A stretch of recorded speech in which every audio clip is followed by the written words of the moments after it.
요한복음 5장 1절에서 18절까지의 말씀을 가지고 베데스다는 결코 기적의 장소가 아니다, 이 제목을 가지고 하나님 말씀을 전하고자 합니다. 우리가 계속해서 동일하게 스토리처럼 연결해서 말씀을 보기 때문에 그 흐름을 좀 이제 이해하실 거라고 저는 믿습니다. 앞장에서 예수님은요, 유대 지방을 떠나서 갈릴리로 향하셨죠. 갈릴리에 이르시는 동안에 왕의 신하의 아들을 고쳐준 사건이 기록이 되어 있습니다. 지난주에 살펴본 말씀입니다. 그리고 이제 예수님은요, 다시 예루살렘으로 오르셔서 세 번째 표적을 행하세요. 그거는 다름 아닌 오늘 이 본문의 말씀인데 38년 된 병자를 고치신 표적입니다. 계속 말씀드리지만 예수님은요, 유대 교권주의자들과 논쟁을 피하셨어요. 자제하셨습니다. 그래서 요한복음 4장에 유대를 떠나 갈릴리로 가시게 되었다라고 말씀을 드렸죠. 그런데 오늘 1절 말씀을 보면 유대인의 명절이 되어서 예루살렘으로 올라가셨다, 이렇게 기록을 하고 있죠. 어떤 명절인지 단정할 수는 없지만 대부분 학자들은 77절로 보고 있습니다. 이 77절은 오순절이라고도 하고 우리가 지키고 있는 맥추절이라고도 볼 수 있습니다. 77절, 오순절, 맥추절. 그 6월절 후에 첫 안식일 다음 날, 이 보리 첫 단을 드리는 그 초실절로부터 50일이 되는 날, 출애굽기 34장 22절에 나와 있죠. 그래서 77절이라고 말하기도 하고, 우리는 이때 맥추감사 주일로 지키고 있습니다. 예수님이 이번 예루살렘 방문은 공생의 기간 동안에 두 번째 방문이셨어요. 이때부터 예수님은 굳이 당신이 메시아 되신다는 그 사실, 그리스도 되신다는 사실을 숨기지 않으셨습니다. 그리고 기적과 치유의 사역 역시 계속해서 이어나가셨어요. 그로 인해서 반발이 많았습니다. 반발도 많았는데 종교 지도자들로부터 굉장히 심한 배척을 받게 됩니다. 이런 논란을 일으켰던 대표적인 사건을 꼽으라 라면은 바로 오늘 38년 된 중풍병자를 치료해 주신 그 사건입니다. 오늘 이 말씀을 통해서 요한 특유의 메시아의 그 신적인 증거, 이제 세메이아라고 표현하고 있는데, 그 메시아 예수님을 드러내시는 그 표적은 어떤 특징을 보여주고 있는지, 그리고 우리에게는 어떤 교훈을 주고 있는지를 살펴보고자 합니다. 이 베데스다라는 그 연못은요, 베데스다라는 뜻은 자비의 집이라는 뜻입니다. 그 이름의 뜻과 걸맞게 그곳에는 굉장히 놀라운 치유의 역사가 종종 일어났던 곳입니다. 그래서 이제 기적의 연못으로 사람들 사이에서는 소문이 나 있습니다. 2절, 3절 말씀을 보니까 예루살렘에 있는 양문 곁에 히브리 말로 베데스다라 하는 못이 있었는데, 거기 행각이 5이 있고 그 안에 많은 병자, 맹인, 다리 저는 사람, 혈기 마른 사람들이 누워 물의 움직임을 기다리더니, 이렇게 기록하고 있어요. 여기서 예루살렘 곁에, 양문 곁에 베데스다라는 못이 있다라고 기록하고 있습니다. 양문이라는 것은 말 그대로, 한자 그대로요, 양의 문입니다. 양이 드나드는 문이에요. 그 양이 왜 드나드는 문이라는 그 이름이 붙여져 있을까요? 그 이 명칭으로 봐서 아마도 그 근처에 양을 매매하는 가축 시장이 있었을 가능성도 있습니다. 그런데 예루살렘의 약도를 보면요, 이 양문은 바로 성전하고 연결이 되어 있어요. 뭔가 이해가 되시죠? 성전하고 연결이 되어져 있고, 이 양문을 통해서 성전에서 쓰일 재물, 성전에 쓰일 재물, 짐승들이 그쪽으로 들어갔다는 거예요.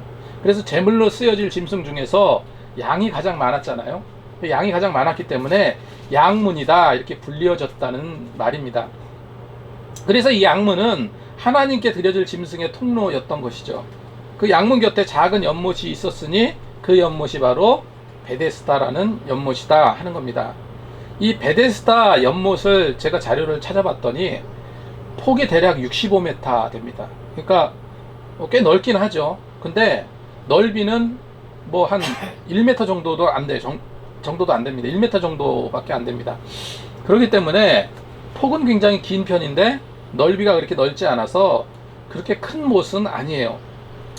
그런데 이 말씀을 보니까 베데스다 연못 주변에 대해서 성경이 기록하고 있는 게 있습니다. 거기는 많은 환자들이 누울 수 있도록 5채의 행각이 있었다라고 기록하고 있어요.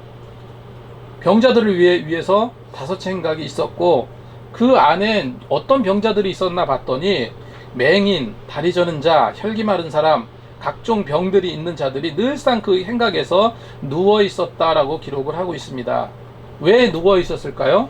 치료받기 위해서, 치유함을 얻기 위해서 누워 있었다는 겁니다. 4절 말씀에 이는 천사가 가끔 못에 내려와 물을 움직이게 하는데 움직인 후에 먼저 들어가는 자는 어떤 병에 걸렸든지 낫게 되밀어라 기록하고 있습니다. 치료 방법은 굉장히 간단했어요. 천사들이 내려온대요. 연못에. 천사들이 연못에 내려와서 물을 동하게 만드는데 그 움직일 때 얼른 거기에 뛰어들면은 어떤 병이든 낫게 된다는 거예요. 물이 움직인다라는 그 말은 헬라어로 타라시오라는 단어인데 막 흔드는 거를 말합니다. 흔드는 거, 혼란시키다, 흔들다, 이런 뜻인데 스스로 어떻게 흔드는 것이 아니라 어떤 외부의 힘에 의해서 그런 작용이 일어나는 그 움직임, 이런 표현을 쓰고 있는 단어가 이 타라시오라는 단어예요. 다시 말해서 천사들이 물을 움직인다는 거죠. 물보라가 칠 때 그때를 말합니다. 그때 얼른 뛰어 들어가면은 병이 나았다. 근데 우리는 이렇게 생각할 수 있어요. 이게 뭐 무슨 미신도 아니고 왜 이런 일이 성경에 기록되어 있을까? 물론 이런 치유의 사건이 진짜 일어났는지는 알 수가 없습니다. 사도 요한이 여기를 기록한 이유는 베데스다는 그런 능력의 연못이다, 이거를 드러내는 게 아니었어요. 질병으로 고통 중에 있는 자들이 치료받기 원하는 그 치료의 역사가 일어난다는 그곳에 누가 오셨습니까? 예수님께서 오셨다는 거예요. 그걸 설명하기 위해서 이 베데스다라는 그 연못의 일종의 어떤 전설 같은 것을 이야기하고 있는 거예요. 그곳에 예수님께서 오셨기 때문에 예수님이 진정한 치유의 능력이 있으시고 치유력이 있으신 분이다 하는 것을 드러내기 위해서 베데스다라는 연못의 이야기를 꺼낸 겁니다. 그리고 거기서는 38년 된 환자를 치유하셨다, 그 놀라운 기적의 장소를 기록하려는 그런 의도가 있었던 거죠. 이 베데스다 연못에 그런 치유의 능력이 있다 하는 것은요, 그냥 전설일 가능성이 크다고 생각합니다. 이거는 실제 학자들도 같은 견해예요. 그렇지만은 우리가 또 다른 면으로도 생각해 봐야 돼요. 이 다른 면이라는 것은 하나님은요, 가끔은 특별한 방법으로 자비와 긍휼을 보이시기도 하죠. 그렇기 때문에 이 전설이나 전래 이야기만으로 치부할 수는 또 없는 거라고 생각을 합니다. 그런데 그곳에 어느 환자보다 위중한 환자가 있었어요. 무엇보다 38년이나 중풍병으로 힘들어하는 자였는데 그가 제일 먼저 못에 뛰어들어가면 치유를 받는다고 가정을 한다면 얼른 뛰어들어가야 되는데 중풍병 환자가 어떻게 제일 먼저 뛰어들어갈 수 있겠습니까? 거의 불가능했어요. 그래도 낫고자 하는 소망이 있었기 때문에 그냥 되든 말든 그냥 나가 있었던 거예요. 매일 거기 가 있는 겁니다. 한결같이 나와 있었던 거예요. 자, 그렇다면은 오늘 38년 된 병자를 치유하신 특별한 표적이 일어난 그 사건이 기록되어 있는데 어떤 특징이 있을까? 첫 번째로요, 예수님께서 주도성을 가지고 행하신 기적이 있었습니다. 예수님께서 주도성을 가지고 행하신 기적. 앞장에서 왕의 신하의 아들을 치유한 그 아버지가 예수님을 쫓아와서 간절하게 요청함으로 치유가 이루어졌죠. 하지만 전에도 말씀드렸지만 오늘 38년 된 병자는요, 병자가 병 낫기 위해서 예수님을 찾아간 게 아니에요. 예수님께서 주도성을 가지고 직접 찾아가신 겁니다. 직접 몸소 그 환자에게 다가가신 거예요. 그런 특징이 있다는 거죠. 두 번째로 치유함을 받은 사람의 그 믿음의 여부에 관한 생각입니다. 과연 믿음으로 모든 것이 된다고 했는데 믿음 없어도 치유가 가능할까라는 생각을 우리가 해보게 된다는 거죠. 예수님께서 치유받았던 예수님께 치유받았던 그 많은 사람들, 대부분의 사람들은요, 가장 중요하게 생각했던 것이 무엇입니까? 믿음이었어요. 믿음이 제일 중요했습니다. 실제로 예수님은 그 믿음을 보셨다라고 성경에 기록하고 있거든요. 그런데 이 38년 된 병자에게는 이 원칙이 깨졌어요. 믿음이 없는 자였습니다. 그런데 고침을 받았어요. 백부장처럼 훌륭한 믿음이 있다고 칭찬받은 자도 아니고, 그리고 예수님의 말씀을 간절히 소망해서 정말로 그 병을 낫기 위해서 늘상 기도해왔던 사람도 아니라는 겁니다. 오히려 자신이 이렇게 된 상황과 자신의 뜻을 이루지 못한 데 대한 일종의 어떤 신세 타령이나 하고 변명이나 늘어났을 법한 그런 환자였다는 거죠. 그런데 예수님은 그런 믿음과 상관없이 하나님의 긍휼함으로, 오직 하나님의 긍휼함으로 그를 치유하셨다는 거, 그것이 가장 다른 것과 다른 치유 사건과 다른 특징이 있다는 겁니다. 자, 예수님은 베데스다 연못을 지나시다가 38년 된 병자가 누워있는 것을 보셨죠. 그리고 우리가 가늠해 볼 수 있어야 됩니다. 몇 년입니까? 38년. 하루 이틀도 아니고요. 무려 38년 동안 병 고침 없이 늘상 그렇게 살아왔던 환자예요. 얼마나 힘이 들었겠습니까? 예수님이 먼저 그 환자에게 다가갔어요. 그래서 6절 말씀에 예수께서 그 누운 것을 보시고 병이 벌써 오래된 줄 아시고 이르시되 내가 낫고자 하느냐, 내가 낫고자 하느냐. 이 바클레이라는 그 학자는요, 이렇게 말했습니다. 예수님의 능력을 힘입기 위한 제 1차적이고 본질적인 마음의 자세는 바로 그것에 대한 강한 열망을 갖는 것이다 라고 설명을 하고 있습니다. 그런데 그것보다 더 중요한 것은 바로 예수님의 그 능력을 믿는 거죠. 예수님의 그 능력을 믿는 것이다 라고 말하고 있습니다. 치유의 열망보다 내가 나야 돼, 꼭 치유받아야 돼, 내가 반드시 걸을 수 있어야 돼, 이런 열망보다 무엇이 더 중요하다고요? 예수님은 그런 것을 고칠 수 있는 그 능력의 하나님이시다, 능력의 주님이시다라는 확고한 믿음이 더 중요하다는 것입니다. 마태복음 9장 28절 말씀에도 예수님은 소경에게 이렇게 묻습니다. 내가 이 일을 할 줄로 믿느냐라고 물으셨어요. 네 병이 나을 것 같냐라고 묻지 않고요. 예수님이죠. 내가 너를 고쳐줄 수 있을 거라고 생각하느냐라고 물은 거예요. 믿음이 더 중요하다는 것을 보여주고 있는 거죠.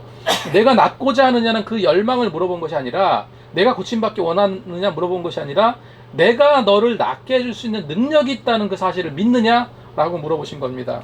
그런데 이런 물음에 확신 있는 말 대신에 자신의 틀에 박힌 한탄의 고백만 되뇌이고 있다는 것을 우리는 성경을 통해서 확인할 수 있어요. 7절 말씀에 예수님께서 물었으니까 병자가 대답하겠죠. 7절 말씀에 병자가 대답하되 주여, 물이 움직일 때 나를 못에 넣어주는 사람이 없어 내가 가는 동안에 다른 사람이 먼저 내려가나이다. 일종의 변명을 하고 있는 거예요. 칼빈은 이 부분에 대해서 이렇게 말합니다. 종교개혁자 칼빈은 38년 된 병자의 생각은 우리의 일상적인 생각과 참으로 유사하다.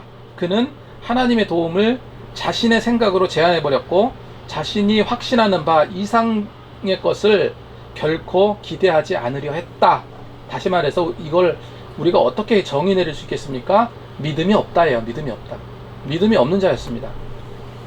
사람은요, 누구나 환경 탓을 합니다. 이 중풍병자도 마찬가지였어요. 그런데 진정한 그리스도인은 환경과 상황 탓을 하지 않습니다. 예수님의 능력 앞에 환경도 상황도 큰 장애가 되지 않는다는 사실을 알기 때문에 그래요. 하지만 세상 사람들은 그런 것을 알 리가 없죠. 제게는 아무도 없습니다. 저를 도와줄 사람이 없습니다. 제가 이거 고침받으려고 해도 나를 그 물에 떠밀어 줄 수 있는 사람이 없습니다. 오랜 중풍에서 수족을 놀리지 못하는 자에게 가슴 따뜻하게 친구가 되어줄 사람은 많지 않았을 거예요. 예수님은 그 환자에게 단 한마디 말씀으로 그 병을 고치시죠. 8절 말씀에 너무나 좋은 말씀이에요. 일어나 내 자리를 들고 걸어가라. 딱 이 한 말씀 하셨어요. 일어나 내 자리를 들고 걸어가라. 제가 또 이런 말씀을 드리고 싶습니다. 우리는 믿음을 가지고 우리 삶 속에서요, 담대하게 예수 이름으로 이와 똑같은 선포를 하시기 바랍니다. 그러면 그것이 곧 능력으로 내게 나타나요. 이것이 성경에서 한 말이잖아요. 길게 말할 필요 없어요. 예수님의 능력은 우리 안에 분명히 있다. 예수님을 인정한 확고한 믿음이 있다면 그 능력은 우리 안에서 머물게 됩니다. 예전에 영성 치유 사역하시는 목사님을 제가 만났는데, 이분은 축사 사역하시는 분이에요. 귀신 쫓아내시는 사역을 하시는 분인데 하고 싶어서 그렇게 된 게 아니었어요. 어느 날 자기 교회를 개척하고 열심히 목회를 하겠다 했는데 어느 날 좀 정신이 약간 좀 이상한 무당이 들어왔어요. 그런데 악령이 그를 덮어 쓰고 있다는 사실이 느껴지는 거예요. 그래서 그걸 쫓아낸 게 시작이 됐습니다. 그렇게 해서 고침을 받고 무당이 나가니까 똑같은 사람들이 오는 거예요. 어디 뭐 귀신 들린 사람 뭐 이런 사람들이, 그런 사람들만 교회에 들어오는 거예요. 그러니까 맨날 쫓는 사역만 한 거예요. 밤늦도록 뭐 쫓아내고. 그런데 너무 이 좀 비성경적인 부분에 너무 집착하는 것은 옳지 않습니다. 물론 그런 걸 치유하고 그런 걸로 목회를 지금도 하고 계세요. 하고 있는데, 그런데 죄송한 말씀이지만 정상적인 사람은 거의 오지 않아요. 다 그런 사람들만 오더라고요.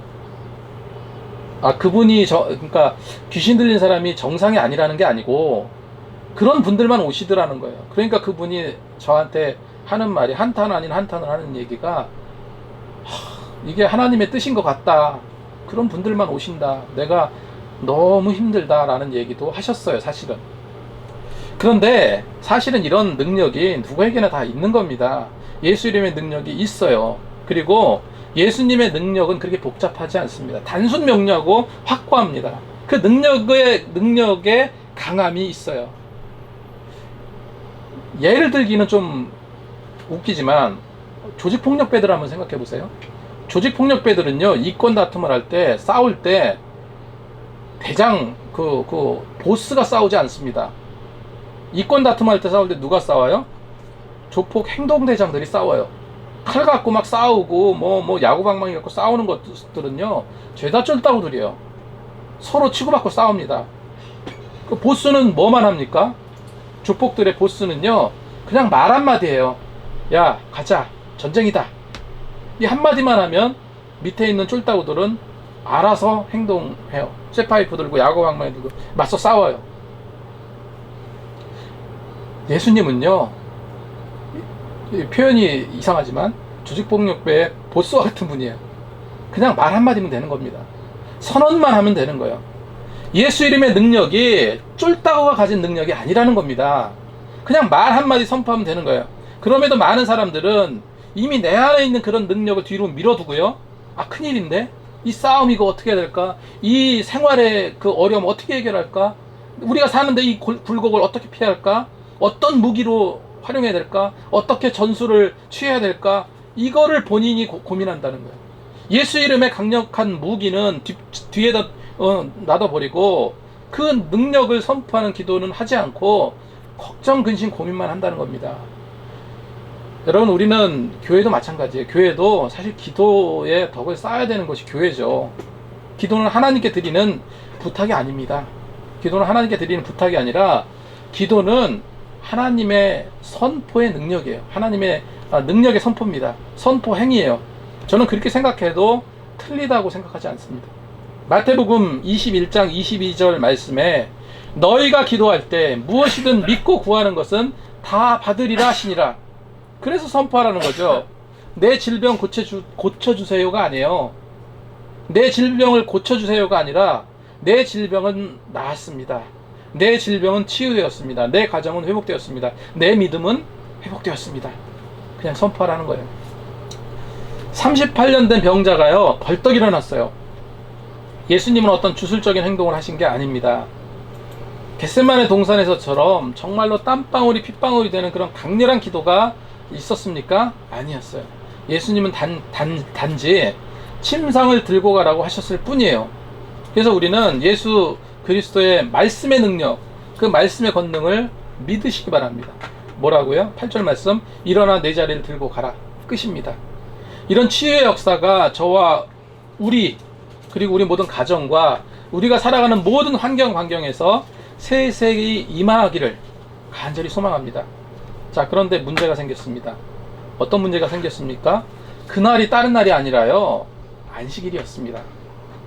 출애굽기 20장 10절 말씀을 보면 안식일에는 아무것도 하지 말라 기록하고 있어요.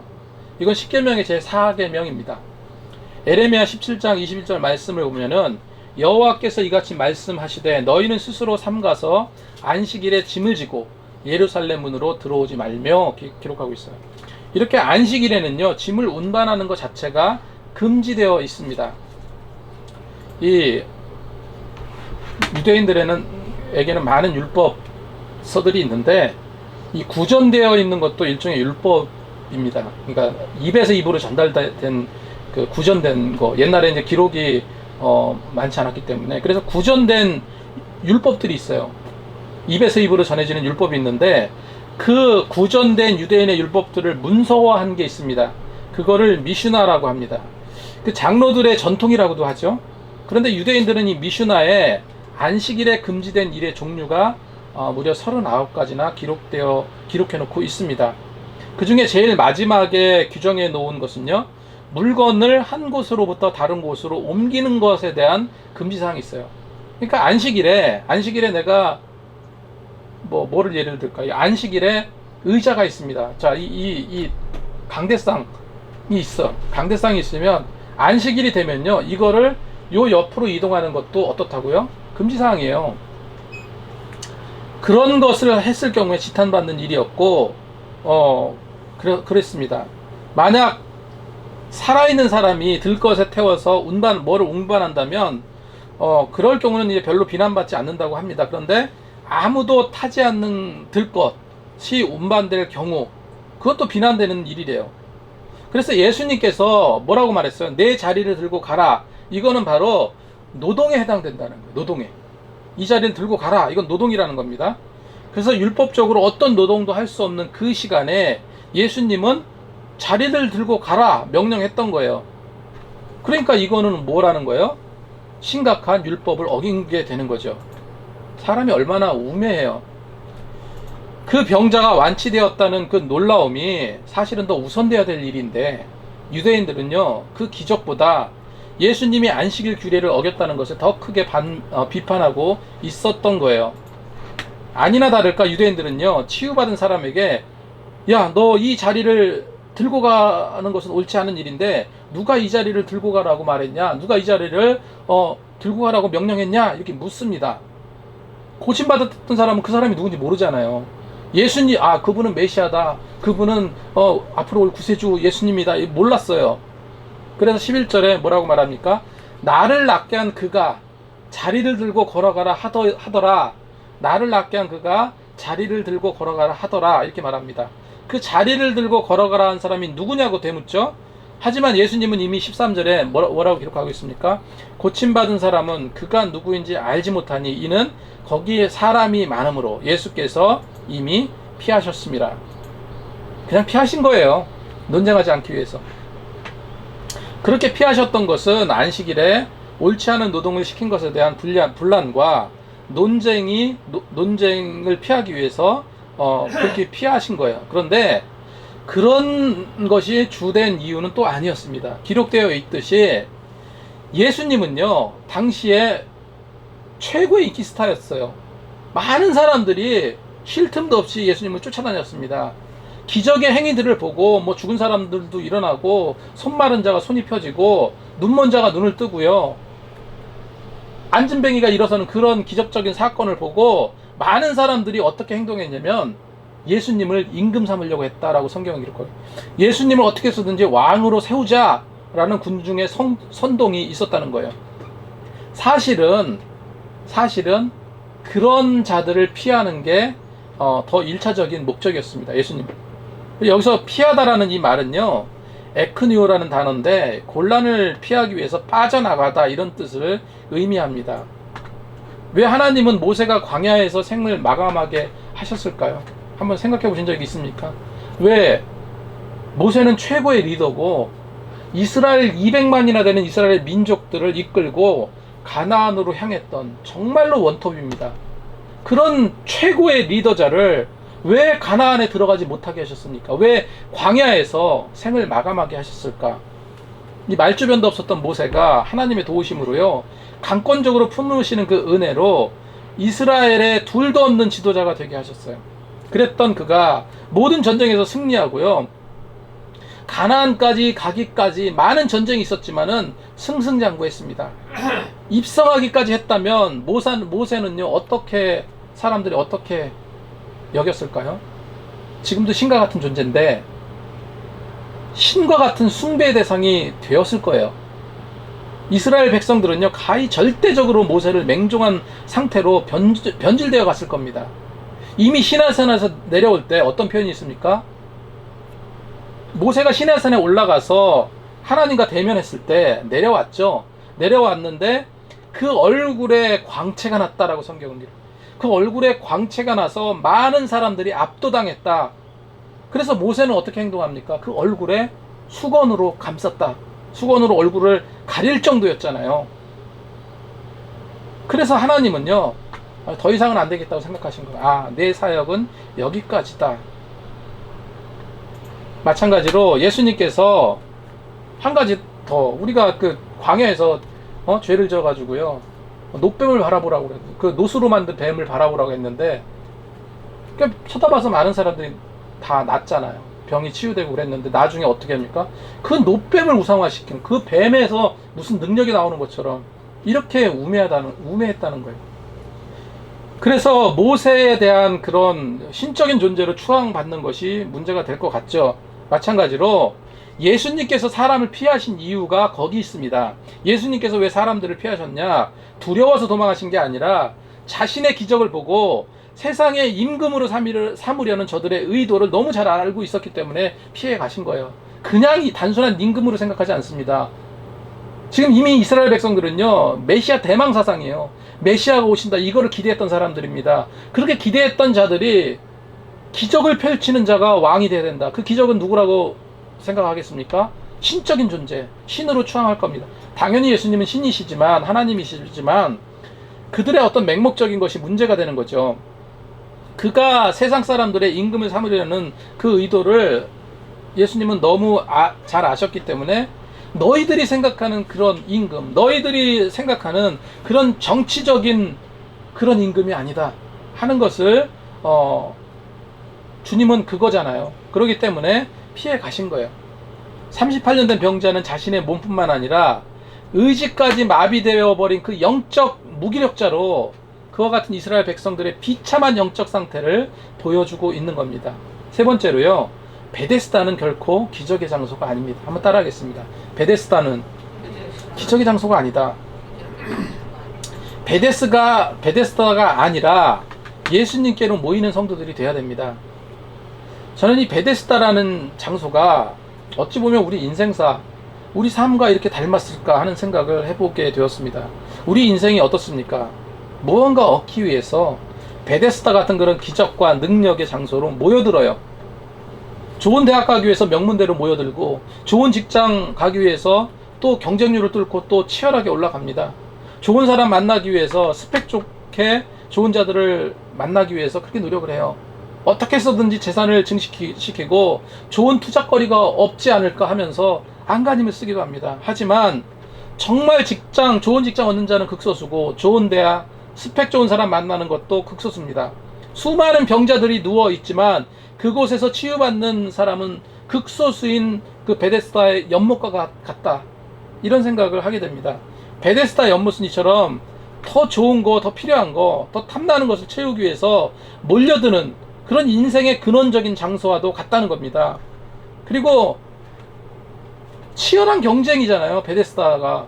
그런 역사적인 기적이 일어났다라는 것을 전제로 이야기한다면 이 베데스다 연못은 너무나도 치열한 거예요. 수많은 병자들이 달리기를 합니다. 그래서 먼저 뛰어든 사람, 얼마나 치열한 전쟁입니까?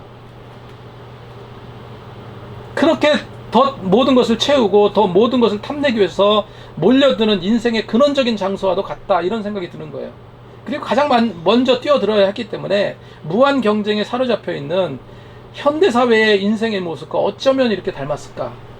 그래서 이 베데스다라는 연못은요, 어떤 결론을 내릴 수 있는가? 실제로 이곳에서 치유력이 나타나지 않았고, 치유의 능력은 사실은 예수님이라는 거예요. 베데스다 연못이 아니라 예수님을 통해서 나타났다는 거예요. 우리 인생에서 무언가 더 좋고 멋지고 높은 것을 추구하지만 그것이 결코 인생의 목적이 될 수 없음을 보여주는 겁니다. 여러분, 우리 인생이 두 개가 아니잖아요. 세 개가 아니잖아요. 우리 인생은 하나밖에 없는 인생입니다. 내 입장에서는 누구보다 귀한 인생을 살고 있는데 정말로 늘상 그렇게 각박하게, 정말 힘들게 베데스다 연못에 몰려드는 인생이 되지 말자는 거예요. 예수님께로 몰려드는 인생이 돼야 되지, 예수님께로 다가가는 인생이 돼야 되지, 그 베데스다라는 그 치열한 것으로 결코 몰려드는 인생이 되지 말자. 여러분, 그래서 결론이 그거잖아요. 베데스다는 결코 기적의 장소가 아니다. 예수님께로 모이는 성도들이 다 되시기 바랍니다. 담대히 예수 이름을 선포하시기 바랍니다. 네 번째로, 모든 질병의 원인은 죄와 연관되어 있음을 성경은 말하고 있습니다. 모든 질병의 원인이라고 표현을 했는데 그렇지 않은 것도 있죠. 38년 된 중풍병자가 벌떡 일어났던 그 사건이 있은 후에 얼마 지나지 않아서 예수님은요, 성전에서 고침받은 자를 만나게 되었어요. 마주치게 되었습니다. 예수님은 그 고침받은 자에게 이렇게 말씀하세요. 14절 말씀에, 그 후에 예수께서 성전에서 그 사람을 만나 이르시되 보라, 내가 나았으니 더 심한 것이 생기지 않게 다시는 죄를 범하지 말라. 주님께서 하신 말씀 뭐예요? 이제는 죄 짓지 말라는 거예요. 예수님은 그 고침받은 자에게 죄를 지적하셨습니다. 예수님은 단순히 병에 걸려서 힘든 상황만 보신 게 아니고 그 중심에 있는 그 병자의 죄성을 지적하고 계신 거예요. 예수님은 더 심한 것이 생기지 않게 다시는 뭐 하지 마라? 죄를 짓지 말라 명하셨어요. 여기서 더 심한 것이 생기지 않게라고 했는데, 더 심한 것은 헬라어로 케이론이라는 단어입니다. 이것은 영어의 bad 혹은 evil이라고 하죠. 이 나쁘고 악한 것을 뜻합니다. 그래서 이것은 이런 단어의 뜻을 갖고 있는데, 더 심한 것이라는 것은 육체적인 질병뿐만 아니라 영적인 절망의 상태, 영혼의 마비 상태를 일컫는 말이에요. 물론 아까도 말씀드렸지만 모든 인생의 질병의 근원이 다 죄 때문이다 이렇게 볼 수는 없습니다. 하지만 근원적인 질병이 생기는 원인은, 근원적이라고 말씀드렸죠. 근원적인 질병이 생기는 원인은 100% 죄의 문제. 그렇기 때문에 모든 질병의 원인은 죄의 문제가 걸려 있다라고도 볼 수 있다는 겁니다. 로마서에 기록되어 있듯이 인간의 타락은요, 사물과 환경의 타락으로 이어졌어요. 인간이 타락하지 않았다면 죄가 들어오지 않았고 질병도 생기지 않았을 것입니다. 하나님은요, 심각한 죄를요, 질병으로 심판하시기도 하셨어요. 고침받았던 자, 그가 과거에 어떤 죄를 지었는지는 모르죠, 우리가. 그렇지만 분명히 죄를 범한 그런 중죄인이었다는 것은 예수님의 그 말씀을 통해서도 알 수 있습니다. 여러분, 이스라엘 백성들이 애굽에 나와서 홍해를 건너가죠. 이들이 가장 힘들었던 것은 갈증이었습니다. 이 목마름이었어요. 성경을 보면요, 사흘길을 걸어가는데 갈증 속에서 고통받았다라고 기록하고 있어요. 그런데 그렇게 힘들게 걸어가는데 마라라는 곳에 이르러서 드디어 갈증을 해결할 수 있는 오아시스를 발견합니다. 먼저 달려간 사람들이 마라에서 허겁지겁 물을 마셨어요. 그런데 물을 마셨는데 그 물이 얼마나 쓴지 그 물을 마신 사람들은 그 쓴물을 다 토해내버렸다라고 성경은 기록하고 있어요. 이런 기대감이 무엇으로 바뀌었겠습니까? 처음에 달려갈 때만 하더라도 어떤 생각을 가졌을까요? 아, 역시 하나님은 우리를 죽이시지 않는구나, 이렇게 물을 통해서 우리를 또 살리시는 거 하면서 그런 기대감으로 달려갔을 거예요. 물을 다 토해버리자 어떤 생각을 할까요? 기대감이 실망으로 바뀌었겠죠. 하나님을 원망했겠죠. 자, 하나님은요, 그때 쓴 물을 단물로 바꾸게 하셨어요. 출애굽기 15장 26절 말씀에 이르시되 너희가 너희 하나님 나 여호와의 말을 듣고 순종하고 내가 보기에 의를 행하며 내 계명에 귀를 기울이며 내 모든 규례를 지키면 내가 애굽 사람에게 내린 모든 질병 중 하나라도 너희에게 내리지 아니하리니 나는 너희를 치료하는 여호와임이라, 이렇게 말씀하고 있어요. 여기에서 여호와 말씀을 순종해야지 질병이 오지 않는다. 중요한 말씀이죠. 여호와 말씀을 순종해야지 질병이 오지 않는다라고 기록하고 있습니다. 계명을 지켜야 질병이 오지 않는다. 모든 규례를 지켜야 질병이 오지 않는다 말씀하고 계십니다. 그와 반대 행동을 한다면 어떻다는 거예요? 질병이 온다는 거죠. 하나님께 순종하지 않는다면, 계명을 지키지 않는다면, 규례를 어긴다면, 그렇게 된다면, 그런 죄를 짓게 된다면 역으로 뭐가 내린다? 질병이 내리게 된다라고 말씀하시는 겁니다. 물론 욥과 같은 경우도 있어요. 욥과 같이 고난의 한 방편으로 하나님께서 직접 질병이라는 것을 사용하시는 경우도 성경에 있어요.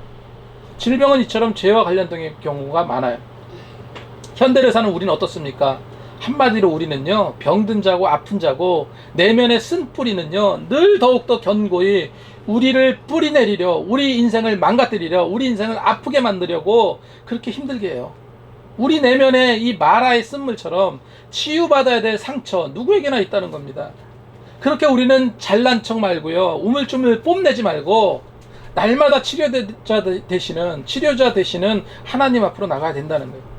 다윗은 시편 34절 18절 말씀에 여호와는 마음이 상한 자를 가까이 하시고 충심으로 통회하는 자를 구원하시는도다 기록하고 있습니다. 여기서 여호와는 마음을 상한 자를 가까이 하신다. 마음을 상한 자를 가까이 한다고 했는데, 영어 성경을 보면 이 마음이 상한 자를 어떻게 번역해놨냐면 broken heart. 다시 말해서 이 마음이 깨져버린 사람, 마음이 깨져버렸다는 거예요.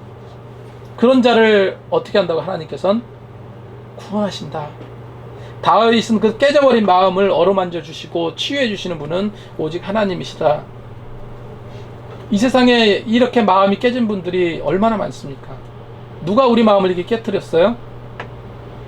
어쨌건 깨트림을 당한 마음을 갖고 있다 할지라도 반드시 우리가 기억하게 될 것은 이겁니다. 나는 너를 치료하는 여호와라.